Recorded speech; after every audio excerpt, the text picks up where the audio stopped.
அன்பு உறவுகளுக்கு வணக்கம். ஒரு துறவி இடத்துல வந்த ஒரு இளைஞன் அவரிடத்துல ஒரு அறிவுரை கேட்கிறான்.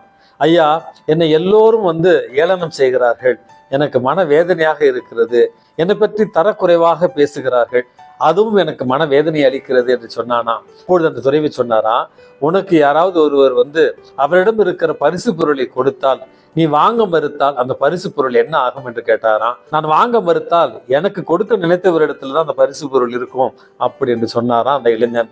அப்பொழுதுதான் அந்த துறவி சொன்னாரா, அதே போலதான் உன்னை பற்றி குறை கூறுபவர்கள், உன்னை பற்றி தரக்குறைவாக பேசுபவர்கள் கொடுக்கிற அந்த வார்த்தைகளை நீங்கள் ஏற்க மறுத்தால் அது அவரிடமே இருக்கும் அப்படின்னு சொன்னாராம். அதை கேட்ட இளைஞன் திரும்ப திரும்ப என்னை எரிச்சல் ஊட்டினால், திரும்ப திரும்ப என்னை பற்றி தவறாக பேசினால் நான் என்ன செய்வது என்று கேட்கிற நேரத்துல துறவி மறுபடியும், நீ ஒரு வீட்டிற்கு உள்ளே இருக்கிறாய், கதவு ஜன்னல்கள் திறந்திருக்கின்றன, வெளியே இடியோடு கூடிய மழை காற்று அடிக்கிறது, அப்பொழுது என்ன செய்வாய் என்று கேட்டாராம். அதற்கு அந்த இளைஞன், என்னுடைய வீட்டு கதவையும் என்னுடைய வீட்டு ஜன்னலையும் நான் சாத்தி கொண்டு பத்திரமாக உள்ளே இருப்பேன் அப்படி என்று சொன்னாராம். உன்னுடைய இதயத்தையும் உன்னுடைய மனதையும் அழகாக நீ தற்காத்து கொண்டால் நிச்சயமாக வெளியிலிருந்து வருகிற எந்த எதிர்மறையான வார்த்தைகளும் செயல்களும் உன்னை தாக்காது அப்படின்னு சொன்னாராம்.